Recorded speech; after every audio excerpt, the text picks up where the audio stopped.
सभी साधकों को और सबके अंदर बैठे परमात्मा को मेरा प्रणाम।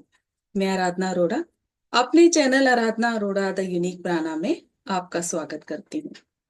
और आपसे मेरी रिक्वेस्ट है, मेरे सेशन, मेरे थॉट्स आगे साधकों तक भी जरूर शेयर किया करें, क्योंकि साधकों को स्पिरिचुअल जर्नी में इन सेशंस को सुनकर, इन थॉट्स को सुनकर बहुत मदद मिलेगी।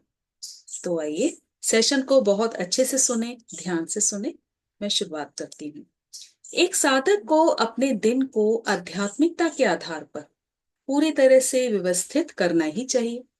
और स्पिरिचुअल जर्नी में बिना किसी उद्देश्य के दिन निकल जाए तो दिन के अंत में बहुत मलाल रहता है। एक साधक की दिनचर्या कैसी होनी चाहिए, आध्यात्मिक अनुभव के आधार पर मैंने इसको लिखा है। और इसे सुनने से साधकों को काफी क्लियरिटी मिलेगी, हेल्प मिलेगी। तो शुरुआत करूंगी सुबह के समय से, जिसे ब्रह्म मुहूर्त भी कहते हैं। ईश्वर से जुड़ने का समय है, उस परम शक्ति से, उस सुप्रीम पावर से जुड़ने का समय है, उसके शक्तियों को महसूस करने का समय है। तो शुरुआती घंटे 3 बजे से लेकर 6 बजे तक का समय।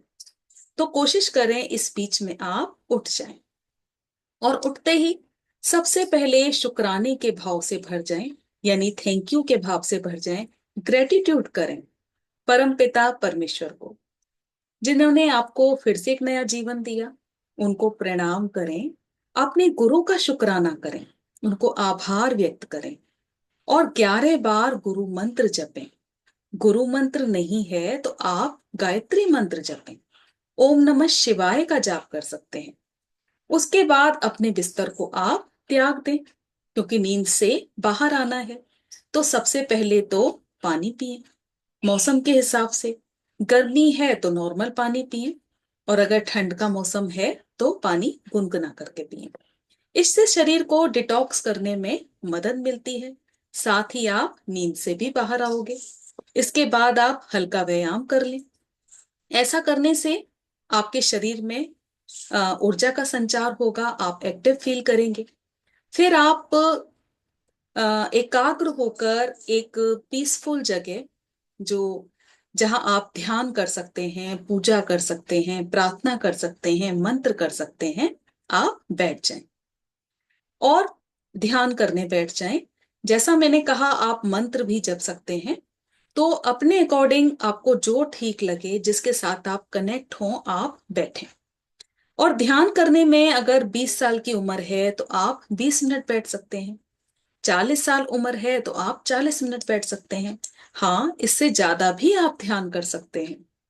इसके उपरांत आपने स्पिरिचुअलिटी में का टाइम स्पेंड किया, परम पिता परमेश्वर को थैंक यू बोला, उनके आप ध्यान में बैठे, पूजा पाठ किया। उसके बाद आप फिर वॉक कर सकते हैं, एक्सरसाइज कर सकते हैं, योगा कर सकते हैं। दीप प्रज्वलित करना बहुत जरूरी है, क्योंकि इससे अग्नि देवता के आप साक्षात दर्शन करेंगे और शुद्धिकरण होगा। आप अपने आप को पवित्र महसूस करेंगे, और जो अंधकार है उसको दूर करने के प्रतीक हैं अग्नि देवता। सकारात्मक ऊर्जा का संचार होगा। इसके उपरांत आप अपने डेली रूटीन वर्क करें। अब आपने जो सात्विक एनर्जी ली, ईश्वरी ऊर्जा को प्रत्यक्ष रूप से अपने अंदर महसूस किया और ऊर्जा का संचार आपके अंदर हुआ, तो पूरे दिन उसका आपको सदुपयोग करना है। गलत कोई भी कार्य ना करना है, ना सोचना है। किसी की निंदा नहीं करनी, झूठ नहीं बोलना, ईर्ष्या नहीं करनी, लालच नहीं करना, और पूरी निष्ठा से, ईमानदारी से आप अपना कार्य करें। चाहे आप नौकरी में हो, या आप बिजनेस करते हैं, या आप हाउस वाइफ हैं, या काम में हैं, तो उसी दौरान इस बीच में हमें ये भी देखना है कि जब भी आपको समय मिले, तो ऐसा नहीं है कि पूरा 1 घंटा मिले या आधा घंटा मिले। अगर आपको 5 मिनट भी मिले, 10 मिनट भी मिले, तो आप आंखें बंद करें, परमात्मा के साथ कनेक्ट हो जाएं, और कॉस्मिक ऊर्जा को, उसके प्रवाह को अपने अंदर प्रभावित होते हुए देखें। साथ ही जो हम भोजन करते हैं, तो भोजन का कनेक्शन होता है स्पिरिचुअलिटी के साथ, क्योंकि जैसा हम आहार लेंगे उसी हिसाब से हम अपने कार्य भी करेंगे। तो याद रहे, कि भोजन सात्विक होना चाहिए, शाकाहार ही होना चाहिए। आप जानते हैं कि हमारे शरीर में वात, पित्त और कफ त्रिदोष होते हैं, और मैं आपके साथ शेयर करूंगी नॉर्मली इंडियन टाइम के हिसाब से। तो आपके शरीर की प्रकृति कैसी है उसके अनुसार आपको भोजन करना चाहिए। अब पूरे दिन के अनुसार कफ, पित्त, वात के समय आप भोजन करें, वो समय देख के भोजन करें। अब जैसे कि सुबह 6 से 10 बजे तक का जो समय होता है वो कफ का समय होता है, और फिर 10 से 2 बजे का समय पित्त का समय होता है, यानी 4 आवर्स का गैप है। तो इसलिए दोपहर का भोजन हम 2 बजे से पहले कर लेते हैं, क्योंकि वो समय जो होता है उस समय डाइजेशन फायर जो होती है हमारी एक्टिव होती है, और जठर अग्नि हाईली एक्टिव है, अग्नि एक्टिव है, तो भोजन जल्दी डाइजेस्ट होगा। हालांकि 2 बजे के बाद भी अगर आप खाते हैं तो खाना तब भी डाइजेस्ट होगा, लेकिन शरीर एफर्ट करेगा डाइजेशन में, क्योंकि जो अग्नि का फ्लो है वो कम होगा। इसलिए 2 बजे से पहले खाना खा लेना चाहिए। और उसके बाद हम ये देखेंगे कि 2 से जो 6 का समय है वो वात का समय है, इसलिए रात्रि भोजन भी 7 बजे से पहले कर लेना चाहिए, क्योंकि खाने को डाइजेस्ट होने में 3 से 4 घंटे लग जाते हैं, और उसके बाद शुरू होता है हीलिंग का प्रोसेस। तो अब यहाँ जो समझने वाली बात है वो ये है कि आप अगर लेट नाइट भोजन करते हैं, जो मोस्टली अब हो ही रहा है, 9 बजे, 10 बजे, 11 बजे जो लोग भोजन करते हैं, तो अगर आपने भोजन किया तो एक समय में एक ही काम होगा, या तो हीलिंग होगी या डाइजेशन होगा। तो अगर आपने भोजन किया तो नेचुरल बात है कि उसके बाद डाइजेशन प्रोसेसिंग स्टार्ट होती है। अगर आप 11 बजे रात के भोजन कर रहे हो, 10 बजे कर रहे हो, तो उसके बाद डाइजेशन स्टार्ट हुआ, फिर हीलिंग कब होगी? तो इसलिए टाइम से अगर आप भोजन कर लो, 7 बजे तक अगर आप भोजन कर लो, तो 3 से 4 बजे का समय, 3 से 4 घंटे लगते हैं डाइजेशन में। उसके बाद शुरू हो जाती है हीलिंग, और जो कि बहुत जरूरी है। तो इसलिए टाइम से आप भोजन भी करें। अब फिर से वही प्रोसेस दोबारा से शुरू हो जाता है, यानी 6 से 10 बजे का समय फिर से कफ का समय है, और 10 बजे से 2 बजे का समय रात्रि पित्त का समय है, और फिर 2 से 6 बजे का समय प्रातः काल वात का समय है।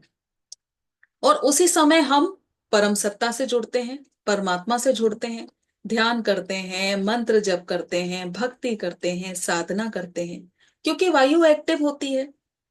तो ये वो प्रोसेस है जब इजीली मंत्रों का संचार या सांसों का संचार ध्यान के माध्यम से करते हैं, क्योंकि वायु एक्टिव है। तो ये तो हुई भोजन की बात। और बहुत जरूरी है भोजन को भी स्पिरिचुअलिटी के साथ पूरी तरह से कनेक्ट करना, उसी हिसाब से अपना ध्यान रखना, सात्विक भोजन करना, शाकाहारी भोजन करना। तो ये आध्यात्मिकता का पार्ट है। और तन स्वस्थ रहता है तो आध्यात्मिकता में भी मन लगा रहता है, आप आगे बढ़ते हो। अब पूरे दिन आप बिजी रहे, आप अपने काम में सेवा भी साथ साथ करो, जो इजीली आप कर सकते हैं। किसी को आप अच्छी सलाह दे सकते हैं, किसी की आप हेल्प कर सकते हैं, किसी को आप अच्छी बातें बता सकते हैं। अगर आपको थोड़ा ज्यादा समय मिला तो आप स्पिरिचुअल बातें कर सकते हैं, ध्यान सिखा सकते हैं। फिर वापसी घर आने पर जो भी समय है, बहुत भूख है तो कुछ हल्का फुल्का आप खा लो, फिर कुछ देर के लिए परमात्मा के साथ फिर से कनेक्ट हो जाओ, यानी ध्यान करने बैठ जाओ, या थोड़ी भक्ति करो, पूजा पाठ करो। और जो महिलाएं हैं उनकी भी दिनचर्या यही है, उनके ऊपर भी बर्डन उतना ही है, बस फर्क इतना है कि कोई उनके लिए बाउंडेशन नहीं है, तो खुलकर सेवा कर सकते हैं। जो सीखा है वो आगे सिखाना शुरू करें, स्पिरिचुअल बुक्स पढ़ें, फिर उस पर मनन करें, सत्संग सुने। रात सोने से 1 घंटा पहले अपने फोन को आप साइड कर दें और ध्यान करके सों। जो भक्ति भाव में है वो मंत्र साधना करें, नेगेटिव ना तो सोचें, ना बोलें, और ना ही किसी को नेगेटिव मैसेज भेजें, साक्षी भाव में रहें। सो ही अपने अंदर सात्विक परिवर्तन आते जाते हैं, स्पिरिचुअल ग्रोथ होती है। अपने जीवन में डिसिप्लिन लेकर आए। इस तरह से धीरे धीरे धीरे करके अवेयरनेस आती जाती है। अब ये मैंने बताया आपको सारी स्पिरिचुअल दिनचर्या। अब आप इसके अकॉर्डिंग कम या ज्यादा कर सकते हैं अपने समय अनुसार।